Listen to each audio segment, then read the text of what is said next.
আমি যখন ঘুমের মধ্যে ঘুম অবস্থায় শুয়েছিলাম, তখন হঠাৎ করে লক্ষ্য করলাম কেউ যেন আমার সাথে খারাপ কিছু করার চেষ্টা করছে। তারপরেও আমি ঘুমের ভান করে পড়ে রইলাম। মনে মনে ভাবতে লাগলাম, দেখি লোকটি আমার সাথে কি করে। একটু পরেই আমি লক্ষ্য করলাম যে লোকটি আমার সবকিছু তুলে নেওয়ার চেষ্টা করছে। আমার কাছ থেকে আমার সম্মান, আমার ইজ্জত কেড়ে নেওয়ার চেষ্টা করছে। আমি ভয়ে হতভম্ব হয়ে গেলাম, কারণ আমার বয়স মাত্র 13 বছর।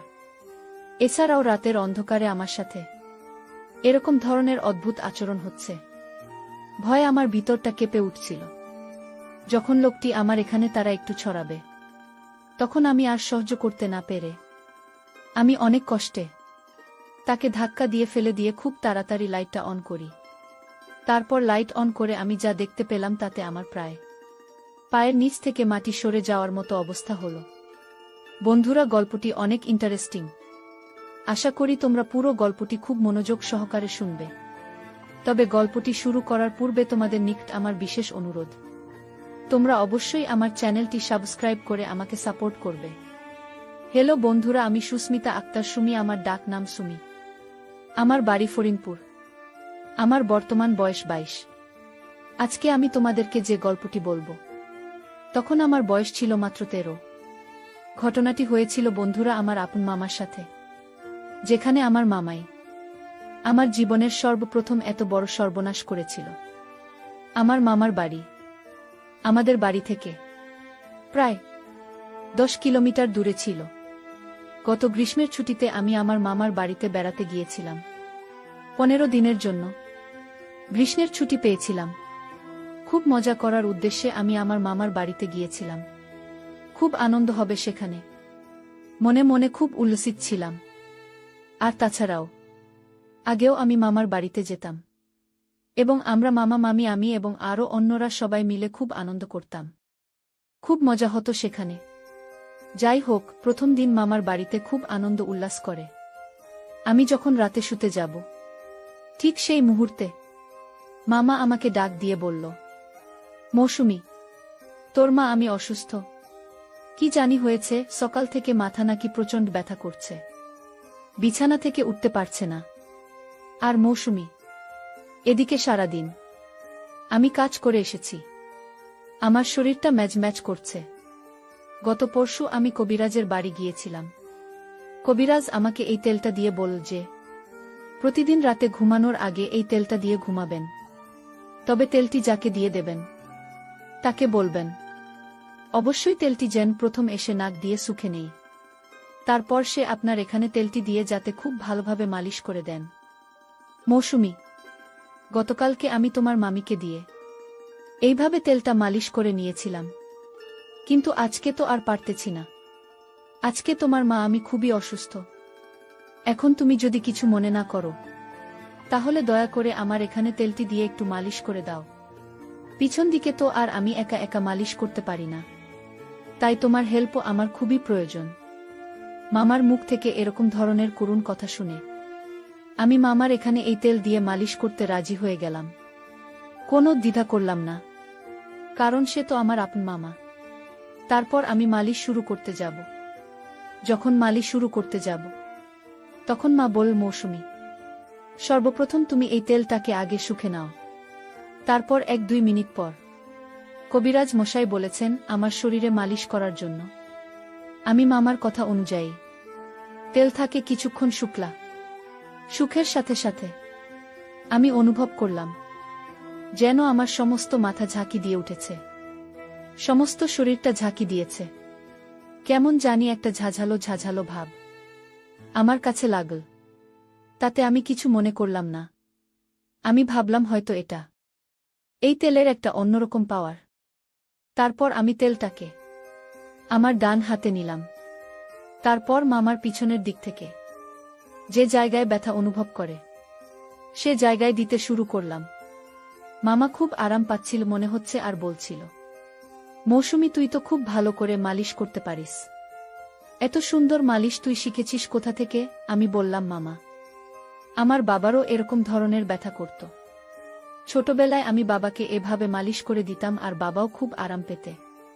বাবার কাছ থেকে মূলত এরকম সুন্দর করে মালিশ দেওয়া শিখেছি। মামা আমার কথা শুনে মুচকি হাসি দিল আর বল, তাই? আচ্ছা ঠিক আছে মা, তাহলে আমাকে একটু ভালো করে মালিশ দাও, আমি তোমার মালিশ পেয়ে খুব আরাম পাচ্ছি। একেবারে চোখে ঘুম চলে আসছে মামার মুখ থেকে এরকম ধরনের প্রশংসা শুনে। আমি খুব আনন্দ পেয়েছিলাম আর মামার এখানে মালিশ দেওয়ার জন্য খুব আগ্রহী হয়ে যাচ্ছিলাম, কারণ মামা আমার খুব প্রশংসা করছিল। বন্ধুরা, তোমাদেরকে একটি কথা বলে রাখি, মেয়েদেরকে কোনো কাজে যদি প্রশংসা করা হয় তাহলে সেই কাজে কিন্তু মেয়েদের আগ্রহ অনেকটা বেড়ে যায়। আমার অবস্থাও ঠিক সেরকমই হয়েছিল। মামার মুখ থেকে প্রশংসা আরও বেশি পাওয়ার জন্য মা আমাকে খুব ভালোভাবে মালিশ দিতে শুরু করলাম। এভাবে আমাকে প্রায় 10-15 মিনিট মালিশ দেওয়ার পর আমার কেমন জানি লাগছিল, মাথাটা কেমন জানি আমার হঠাৎ করে ঘুরে যাচ্ছিল। বুঝতে পারলাম না কি হচ্ছে। মাথাটা 2-3টা চক্কর মেরে উঠতেই আমি মামার এখানে শুয়ে পড়লাম। তারপর আর কি হলো বন্ধুরা, আমার কোনো হুঁশ ছিল না। কিন্তু এটা যে মামার একটা বড় রকমের চক্রান্ত ছিল তা আমি বুঝতে পারি নাই। এই তেলের মধ্যে হয়তো এমন কিছু মিশিয়েছিল যে কারণে 10-15 মিনিট পর আমি এভাবে পড়ে গেলাম। আর সকালে ঘুম থেকে উঠে দেখি আমার সব কিছু এলোমেলো অবস্থায় পড়ে রয়েছে। মনে হচ্ছে কেউ আমার সাথে ভয়ঙ্কর কোনো কিছু করেছে। আর আমার নিম্নাংশের অবস্থা একেবারে খারাপ হয়ে গেছে। আমি বুঝতে পারছি না তখন কি করব। হঠাৎ করে এরকম অবস্থা কি করে হলো? যাই হোক, মামা আমাকে খুব আদর করত, আমাকে খুব ভালোবাসে ছোটবেলা থেকেই। কিন্তু মামাকে তো আমি কখনো সন্দেহ করতে পারি না। সে তো আমার বাবার সমতুল্য। আমার বাবার চাইতেও আমার মামা আমাকে অনেক বেশি আদর করতে। আর সবচেয়ে বড় কথা হলো, আমি যখন মামাকে তেল দিতে গিয়েছিলাম, অর্থাৎ মালিশ করতে গিয়েছিলাম, তখন আমার মনে হচ্ছিল আমি মামাকে মালিশ দিচ্ছি। কিন্তু সকালে ঘুম থেকে উঠে দেখি আমি আমার রুমে শুয়ে আছি, কিন্তু মামা মামার রুমে শুয়ে আছে। সকালে ঘুম থেকে উঠে আমি সঠিকটা আন্দাজ করতে পারছিলাম না, মনে করতে পারছিলাম না রাতে ঘুমানোর পূর্বে আমার সাথে কি হয়েছিল। আমি সেটা ভুলে গিয়েছিলাম। আর তাছাড়া ও আমার বয়স ছিল খুবই কম, মাত্র 13 বছরের মাথায় আমার এত কিছু বোঝার ক্ষমতাও ছিল না। বাড়িতে আমি প্রায় 15 দিন থেকেছিলাম। 15 দিনের মধ্যে আমার সাথে 15 দিনই এরকম ধরনের অনাকাঙ্ক্ষিত ঘটনা ঘটেছে, যা আমি কখনো কল্পনাও করতে পারি নাই। প্রথম দিন তো আমি ভেবেছিলাম হয়তো আমি সেটা কোনো দুঃস্বপ্ন দেখেছি, বা রাতের বেলায় আমার স্বপ্নে কিছু হয়েছে, যে কারণেই আমার এই অবস্থা হয়েছে। কিন্তু দ্বিতীয় দিনেও আমি দেখলাম আমার একই অবস্থা। আর মা আমি আস্তে আস্তে তার শরীর আরও অসুস্থ হয়ে পড়ল। কিন্তু প্রতিদিনই মামা আমাকে দিয়ে এভাবে প্রথমে মালিশ করানোর নামে এই তেল তাকে শুকাতে। তারপর কিছুক্ষণ পরে আমি হুঁশ হারিয়ে ফেলতাম, আর কিছুই বুঝতে পারতাম না। তারপর আমার সাথে অদ্ভুত ধরনের কিছু হতো। আমি সকালে কিছু বলতে পারতাম না, মনে করতে পারতাম না। শুধু এটুকুই বুঝতে পারতাম যে রাতে কেউ আমার সাথে খুব বাজে আচরণ করেছে, তা আমার এলোমেলো অবস্থা দেখে খুব ভালোভাবে বোঝা যাচ্ছে। মামার বাড়িতে বেড়াতে যাওয়ার প্রায় 10 দিন হয়ে গেল। প্রতিদিন আমি এভাবে মামাকে তেল মালিশ করতে যাই। তারপর আমার হুঁশ চলে যায়। তারপর আমার সাথে কি হয় আমি কিছুই বুঝতে পারি না। বিষয়টা নিয়ে আমি খুব চিন্তায় পড়ে গেলাম। কি করা যায়? আর তখন তো আমি খুব ছোট ছিলাম। সকালে প্রতিদিন ঘুম থেকে উঠে দেখি আমার অবস্থা একেবারে খারাপ। আমার সব কিছু এলোমেলো হয়ে আছে। মনে হচ্ছে কেউ আমার সাথে খুব বাজে আচরণ করে। প্রতিদিন কি আমার সাথে এরকম ধরনের বাজে আচরণ করে? আমি কিছুই বুঝতে পারছিলাম না। কি করব ভেবে কোনো কিছু পাচ্ছিলাম না। হঠাৎ করে আমার মাথায় একটি বুদ্ধি আসলো। আজকে আমি দেখব কে আমার সাথে এরকম করে, কার এত বড় দুঃসাহস। আর তাছাড়া মামার বাড়িতে মামিমা মা আর আমি ছাড়া অন্য কেউ তো নাই। তাহলে আমার সাথে কি এরকম আচরণ করে? আমি তো কোনো কিছু ভেবে পাচ্ছিলাম না। আর মামা আমার সাথে এরকম আচরণ করবে তা তো আমি কোনোদিন কল্পনাও করতে পারিনি। চিন্তা করলাম আজকে যেভাবেই হোক এর রহস্য আমাকে খুঁজে বের করতে হবে, জানতে হবে কে আমার সাথে প্রতিদিন এরকম ধরনের আচরণ করে। পরের দিন রাতের বেলায় মামা যখন আমাকে ডাকল তার এখানে তেল দিয়ে মালিশ দিয়ে দেওয়ার জন্য, তারপর মামা যখন বলল তেলটা আগে শুকে নিতাম, আমি একটা টেকনিক কাটিয়ে আমার নাকের ভেতরে তোলা ফিটিং করে দিলাম। এমনভাবে তোলা লাগিয়েছিলাম যাতে এই ওষুধের যে পাওয়ার, ওষুধের ক্ষমতা, সেটা আমার নাকের ভিতর দিয়ে কখনো আমার ভিতরে না যেতে পারে। আর যদি না যেতে পারে, তাহলে আমি আর অজ্ঞান হব না। তাহলে আমি বুঝতে পারব প্রতিদিন কি আমার সাথে এরকম ধরনের নোংরামি আর বাজে আচরণে মেতে ওঠে।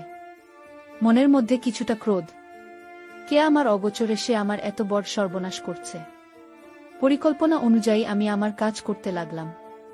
কিন্তু সে দিন যখন মামার এখানে তেল দিয়ে মালিশ করতে যায়, তখন আর আমি অজ্ঞান হইনি। কারণ এই তেলের মধ্যে যে প্রয়োজনটা ছিল, সেটা আমার এখানে ইফেক্ট করতে পারে নাই। তারপরেও আমি পূর্বের মতো ভান ধরে পড়ে রইলাম। কিছুক্ষণ পর দেখলাম মামা আমাকে সরিয়ে, আমাকে শুইয়ে আস্তে আস্তে তার রুমে চলে গেল। আমি অবাক হতে লাগলাম যে মামা তো আমার এখান থেকে আমাকে সুন্দর করে শুইয়ে তারপর চলে গেল। তাহলে সকালে ঘুম থেকে উঠে আমার এরকম অবস্থা হয় কেন? ভাবলাম আজকে সারা রাত সজাগ থাক, দেখব আমার সাথে কি হয়। চিন্তা করতে করতে কোন ঘুম আসছিল না। মনের মধ্যে শুধু একটাই চিন্তা, আমার সাথে কি হয় তাহলে? মামা তো আমাকে কিছু করল না, তাহলে কি আমার সাথে এরকম করে? এসব ভাবতে ভাবতে ঘণ্টাখানেক পরেই দেখলাম আস্তে আস্তে কি যেন দরজা খোল। দরজা খুলে আমার কাছে আসল, আমার পাশে দাঁড়িয়ে আমার মুখের দিকে তাকিয়ে আমাকে 3টা ফু দিল।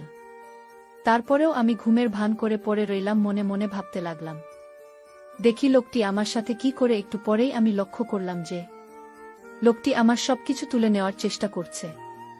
আমার কাছ থেকে আমার সম্মান, আমার ইজ্জত কেড়ে নেওয়ার চেষ্টা করছে। আমি ভয়ে হতভম্ব হয়ে গেলাম, কারণ আমার বয়স মাত্র 13 বছর। এছাড়াও রাতের অন্ধকারে আমার সাথে এরকম ধরনের অদ্ভুত আচরণ হচ্ছে। ভয়ে আমার ভিতরটা কেঁপে উঠছিল। যখন লোকটি আমার এখানে তারা একটু ছড়াবে, তখন আমি আর সহ্য করতে না পেরে আমি অনেক কষ্টে তাকে ধাক্কা দিয়ে ফেলে দিয়ে খুব তাড়াতাড়ি লাইটটা অন করি। লাইটটা অন করার সাথে সাথে আমি যা দেখলাম, তাতে আমার 2 চোখ মুছে গেল। অর্থাৎ আমার নিজের মামাই আমার সামনে মাথাটা নিচু করে দাঁড়িয়ে রইল।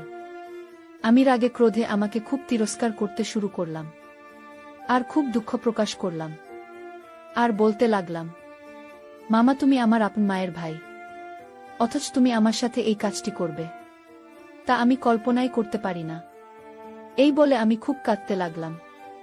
তারপর মা মাথাটা নিচু করে আমার এখান থেকে চলে আসলো। সেদিন রাত পেরিয়ে সকাল হলে আমি আমার মামার এখানে গেলাম। মামা আমাকে দেখে খুব হাসি খুশি করছিল। মনে হচ্ছিল না যে সে রাতে আমার সাথে এরকম ধরনের একটা জঘন্য কাজ করে। তার এই আচরণ দেখে আমি অনেকটা হতবাক হয়ে যাই। ভাবলাম আমার মামা এত খারাপ, এত জঘন্য। আস্তে আস্তে আমার মনটা খারাপ হতে লাগল। এক পর্যায়ে আমি মামার সামনে কেঁদে দিলাম। আমার কান্না দেখে মামা খুব বিস্ময়ের সাথে আমাকে জিজ্ঞেস করল, মৌসুমী, তোমার কি হয়েছে? তুমি কাঁদছ কেন? মামার এরকম আহ্লাদের কথা শুনে আমার কাছে আরো বিরক্তিকর লাগছে। এক পর্যায়ে আমি মামাকে বলতে বাধ্য হলাম যে মামা, তোমার বাহিরে এক রূপ আর ভিতরে আরেক রূপ। তুমি আমার সাথে যা করেছ তা কোনোভাবে মেনে নেওয়া সম্ভব নয়। আমার কথা শুনে মামা খুব হতবাক হয়ে গেল আর বলল, মৌসুমী, এসব তুমি কি বলছো? আমি তোমার সাথে কি করেছি? তুমি আমার মেয়ে, তুমি আমার সাথে এভাবে কথা বলছো কেন? তুমি আমার মেয়ের মতো, আমি তোমাকে মেয়ের চাইতে আরো বেশি দেখি। আর মৌসুমী, আমার সাথে এভাবে কথা বলছো কেন? তখন আমি বললাম, মামা, তুমি রাত্রে আমার সাথে জঘন্য আচরণ করো নাই, আমি যখন ঘুমিয়েছিলাম। মা বলল, কি বলছে আমার সুমি? আমি রাতে তোমার ঘরে যাব? কথা শুনে আমি আরো হতবাক হয়ে যাই। ভাবলাম কি হচ্ছে আমার সাথে? স্পষ্ট আমি যেখানে মামাকে দেখতে পেলাম, সেখানে মামা এখন অস্বীকার যাচ্ছে। আজকে তাহলে পুরো বিষয়টি আমি ভালো করে দেখব। বরাবরের মতোই যখন রাত হলো, তখন ঠিক যখন আমার সাথে সেই রকম ধরনের ঘটনা ঘটতে যাবে, এই মুহূর্তে আমি আমার রুম থেকে বেরিয়ে গেলাম, গিয়ে অন্য কোথাও লুকিয়ে রইলাম। কিছুক্ষণ পর লক্ষ্য করে দেখলাম আমার মামাই আমার রুমে ঢুকছে। আপনি খুব ভালো করে লক্ষ্য করে দেখলাম লোকটি যখন আমার রুমে গিয়ে প্রবেশ করল, তখন আমি খুব তাড়াহুড়া করে আমার রুমে চলে গেলাম। মামা রুমে চলে গিয়ে দেখি মামা তার রুমে ঘুমিয়ে রইল। তখন আমার মনের ভিতর অনেকটা ভয় কাজ করছিল। ভাবলাম আমাকে আমি নিজের চোখে দেখে আসলাম, তার রুমে ঘুমিয়ে রইল, তাহলে সেই লোকটিকে দেখতে তো হুবহু আমার মামার মতোই দেখা যায়। ঘটনাটি দেখে আমি খুব ভয় পেয়ে গেলাম। ভয় পেয়ে আমার মা আমাকে ঘুম থেকে গিয়ে ডেকে তুললাম, আর পুরো ঘটনাটি আমাকে বিস্তারিত বললাম। তারপর মা বল, মাসুমি, এই জন্য তুই আমার সাথে এরকম ধরনের আচরণ করতে, তাই না? আমি বললাম, জি মামা। মামা সম্পূর্ণ বিষয়টি বুঝতে পারল। বোঝার পর বলল, আগামীকালকে আমি তোমাকে কবিরাজ বাবার কাছে নিয়ে যাব। হয়তো তোমার সাথে কোনো অপশক্তি রাত্রে বসবাস করে, তোমার সাথে আমার রূপ ধরে জঘন্যতম কাজ করে, আর এই অপশক্তি তোমার ক্ষতি করার চেষ্টা করছে। পরের দিন সকালে মামা এক কবিরাজ বাবার কাছে আমাকে নিয়ে গেল। কবিরাজ বাবা মাকে খুব ভালো করে পরীক্ষা করে দেখল। তারপর আমার মা আমাকে বলল যে তোমার ভাগ্নের সাথে এক দুষ্টু জিন বসবাস করে এবং প্রতিদিন রাতে তার সাথে খুব বাজে আচরণ করে। আর সবচেয়ে মজার ব্যাপার হলো, তোমার ভাগ্নের সাথে এই ঘটনাটি ঘটায় তোমার রূপ ধরে। তারপর বাবার কথা শুনে আমি হতবাক হয়ে গেলাম। তারপর আমি বললাম, কবিরাজ বাবা, এখন করণীয় কি? তারপর কবিরাজ বাবা বলল, তুমি কোনো চিন্তা করো না, আমি 1 সপ্তাহ চিকিৎসা করে তাকে ভালো করে ফেলতে পারব। তুমি তোমার ভাগ্নিকে 1 সপ্তাহ নাগাদ ফজরের নামাজের পরপরই অন্ধকার থাকা অবস্থায় আমার কাছে নিয়ে আসবে। তারপর পুরোপুরি 1 সপ্তাহ চিকিৎসা করার পর আমার মধ্যে আর এরকম ধরনের কোনো লক্ষণ আমি দেখতে পাইনি। মনে হচ্ছিল যেন আমি পরিপূর্ণ সুস্থ হয়ে গিয়েছিলাম। কবিরাজ বাবা আমাকে একটি তাবিজ দিয়েছিল। তাবিজটি অনেক শক্তিশালী ছিল বটে। যতক্ষণ এই তাবিজ ছিল ততক্ষণ আমার মধ্যে কোনো অপশক্তি আর কাজ করতে পারি নাই। বন্ধুরা, এখন আমি পুরোপুরি সুস্থ। তোমাদের দোয়ায় এখন আমি খুব ভালো আছি। পরিশেষে বন্ধুরা, আমি তোমাদেরকে বলবো, দুনিয়াতে হয়তো এরকম কিছু অদ্ভুত ব্যাপার আছে, যে ব্যাপারগুলো ডাক্তার বা অন্য কোনো চিকিৎসায় তাদের কিছুই করতে পারে না। এরা এক ধরনের অপশক্তি। হয়তো এটাও বিধাতার কোনো এক সৃষ্টি, যা কোনো না কোনো কারণে মানুষের ক্ষতি করার চেষ্টা করে।